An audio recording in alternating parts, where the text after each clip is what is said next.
అందరికీ నమస్కారం. నేను మీ తుమ్మ రాజ్ కుమార్.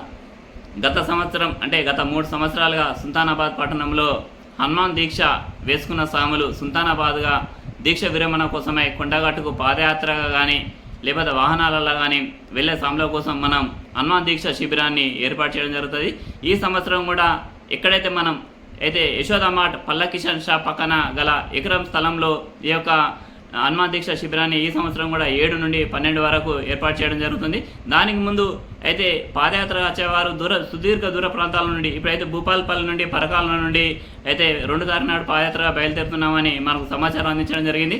దానికి తోడు 4 తారీఖు నాడు సుల్తానాబాద్లో ఉన్న కొంతమంది సాములు కూడా కొండగట్టుకు పాదయాత్రగా వెళ్తున్నారు. మీకు ఈ మన సుల్తానాబాద్ ప్రాంతం మీదుగా ఎవరైనా సాములు పాదయాత్రగా వెళ్తే వారు ఎక్కడున్నారో మాకు ఫోన్ ద్వారా మాకు సమాచారం అందిస్తే మేము వెళ్ళి మన యొక్క సుల్తానాబాద్ దాతల ఆతిథ్యం అయితే అందించడం జరుగుతుంది. కాబట్టి నేను నా యొక్క ఫోన్ నెంబర్ చెప్తున్నాను, 9849271555 స్క్రీన్ పైన ఇవ్వడం జరుగుతుంది. దయచేసి మీరు ఎక్కడైనా సాములు పాదయాత్రగా నడుచుకుంటూ వెళ్తుంటే వారి యొక్క సమాచారం మాకు అందించండి. అలాగే ఈ యొక్క ఇంత మహోన్నతమైన కార్యక్రమాన్ని దైవ కార్యక్రమానికి సహాయ సహకారాలు అందించిన వారు మరియు అందించబోతున్న వారు అందరికీ పేరు పేరున మా యువ సంకల్ప ఫౌండేషన్ నుండి ధన్యవాదాలు తెలియజేస్తున్నాము.